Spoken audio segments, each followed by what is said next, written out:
તો પૂરતા પ્રમાણમાં ખાતર ન મળતા પાટણના ખેડૂતો પરેશાન છે અને મોટો ખર્ચ કરી વાવેતર કર્યા બાદ તેમને ખાતર નથી મળતું। પૂરતા પ્રમાણમાં યુરિયા ખાતર ન મળતા ખેડૂતો રોષે ભરાયા છે। ગુજકો માસોલ અને પીએમ કિસાન સમૃદ્ધિ કેન્દ્ર ખાતે ખેડૂતોની લાંબી લાઈનો લાગી છે। જરૂર કરતાં ઓછું ખાતર મળતા ખેડૂતોમાં અસંતોષ છે। પૂરતા પ્રમાણમાં ખાતર નહીં મળે તો વાવેતરમાં મોટા નુકસાનની પણ ભીતિ છે।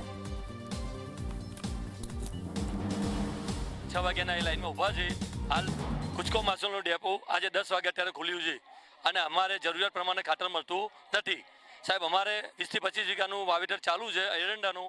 જો ખાતર ના મળે તો અમારી ઉપજ બરાબર થાય નહીં અને અમને બહુ નુકસાન આવે સાહેબ। એના કારણે અમે સરકારને એટલી અમારી નમ્ર વિનંતી છે કે અમને ખાતર પૂરતું મળે।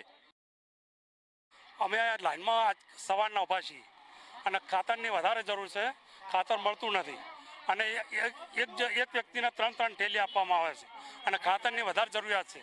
હાલ ખેતી કરવી અમારે કંઈ લાઈનમાં ઊભું રહેવું, એક બાદ ખેતી બગડે છે અને લાઈનમાં ઊભા રહીએ તો જ્યારે આપણો વારો આવે છે ત્યારે ખાતર કે ખતમ થઈ ગયું અને બારે ખાતર આખા ટેમ્પા ભરાઈને જાય છે। ખાતરની ઘણી જરૂર છે, 10-15 થેલીઓની જરૂર છે।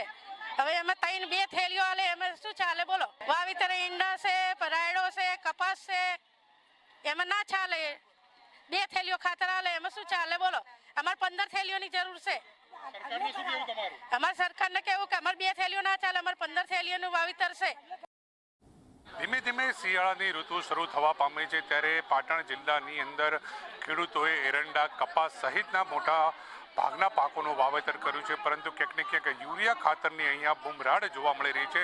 G24 કલાકની ટીમ પહોંચી છે પાટણ માર્કેટયાર્ડ, જ્યાં કેમેરામેન કે દ્રશ્ય બતાવે કે ગુજકો માર્સલ ખાતર ડેપો છે જે નવાગંજ બજાર ખાતે છે। ત્યાં વહેલી સવારથી જ ખેડૂતો એટલે કે વહેલી સવારે 6 વાગ્યાથી જ ખેડૂતોએ અહીંયા લાંબી કતારો લગાવી દીધી છે અને ક્યાંક ને ક્યાંક ખાતર પૂરતા પ્રમાણમાં મળે તે બાબતમાં લઈને તેઓમાં ભારે રોષ પણ અહીંયા જોવા મળી રહ્યો છે। ક્યાંક ને ક્યાંક જે રીતે કહી શકાય કે જે ગુજકો માર્સલ ખાતર ડેપો છે ત્યાં માત્ર ને માત્ર 3 થેલીઓ ખાતરની આપવામાં આવી રહી છે, જેને લઈને ખેડૂતોને ભારે હાલાકીનો સામનો કરવાનો વારો આવે છે। ત્યારે અહીંયા જોઈ શકાય છે કે અહીંયા 200 થી પણ વધુ ખેડૂતો અહીંયા લાઈનમાં ઊભા રહ્યા છે અને જે ખાતર છે ખાતર મળવા તેવી આશાઓ સેવી રહ્યા છે, પરંતુ જો ખાતર ખતમ થઈ જાય તો ખેડૂતોને ધર્મના ધક્કા પણ ખાવા પડે છે। તો બીજી તરફ વાત કરવામાં આવે તો ખેડૂતોને હાલ તો ખેતરોની અંદર પાક પામણી સહિતના કામો હોય છે, પરંતુ તમામે તમામ કામ પડતા મૂકી અને ખેડૂતોને હાલ તો આ લાંબી કતારોમાં ઊભા રહી ખાતર લેવાની ફરજ પડી રહી છે। ત્યારે હાલ તો ખેડૂતોની એક જ માંગ છે કે ખેડૂતોને